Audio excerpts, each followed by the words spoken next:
ఎన్నికల్లో రిటైర్ అయితే తప్ప తన భాష పదజాలం మారదని సిపిఐ రాష్ట్ర కార్యదర్శి నారాయణ అన్నారు. ఆజాద్ ను 420 అని విమర్శించిన నారాయణ తాను అన్న దాంట్లో తప్పేముందని ప్రశ్నిస్తున్నారు.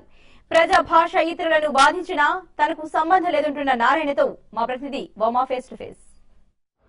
రాష్ట్రంలో ఏ విషయానైనా కుండ బద్దలు కొట్టేటట్టు మాట్లాడడం నారాయణ నైజం. అయితే ఈ విషయం వల్ల తాను మాట్లాడే విధానం వల్ల అవతల వారికి నచ్చినా నచ్చకపోయినా ఆ ఇష్యూ మీద కానీ ఆ సమస్య మీద కానీ తాను స్పందించే పద్ధతిలోనే స్పందిస్తానని నారాయణ గారు అంటున్నారు. అయితే ఈ పదాలపై అసలు నారాయణ గారు ఏమంటారు అని మనతో మాట్లాడటానికి సిపిఐ రాష్ట్ర కార్యదర్శి నారాయణ గారు ఉన్నారు.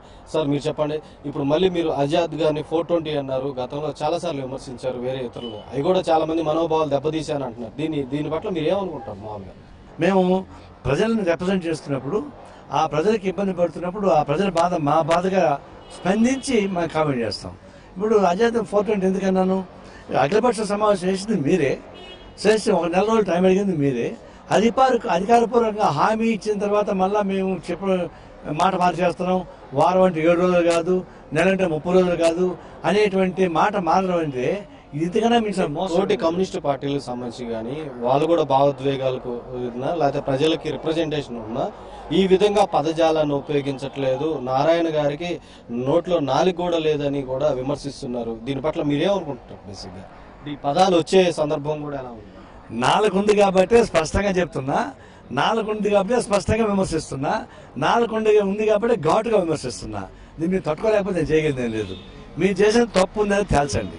ఆ తప్పుకు ఏం భాష మాట్లాడాలంటే ఒక్కొక్కరు ఒక భాష మాట్లాడతారు.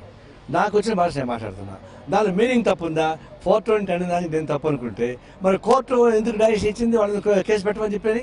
మరి కోర్టు ఇచ్చినప్పుడు కోర్టు కూడా తప్పు పదం వేసిందా? వాళ్ళు కూడా నోట్లో నాలుగు పలసగా ఉందా? అంటే అంతేగాని నారాయణ నైజం అయితే ఇటు పరిస్థితుల్లో మారే అవకాశం లేదని అంటారు. మా పొలిటికల్ రియాక్షన్స్ ఉన్నంత కాలం మారదు. మరి రాజకీయాల్లో నేను రిటైర్డ్ అయిపోయినాకను మళ్ళా తర్వాత మా ఊరు కార్యక్రమం చేసినప్పుడు రావచ్చు తప్ప నా బాధ్యత నిర్వహించేటప్పుడు ఆ బాధ్యత నిర్వహించేదానికి ప్రతిబింబంగా ఉంటాను తప్పితే దానికి అతీతంగా ఉండడం సాధ్యం కాదు. ఇది ముఖ్యంగా సిపిఐ రాష్ట్ర కార్యదర్శి నారాయణ చెప్తున్నారు. అయితే ఏదైతే తనకు అనిపించిందో అదే పద్ధతిలో మాట్లాడేది తప్పించే ఇది యువతలను అక్షయాలని నేను ఎప్పుడు అనుకోలేదని నారాయణ గారు అంటున్నారు. భవిష్యత్తులో కూడా తన వాణి వేడి పదాలు కూడా ఇలానే వస్తాయని నారాయణ గారు అంటున్నారు. కెమెరా పర్సన్ సీనుతో వర్మ, TV5 హైదరాబాద్.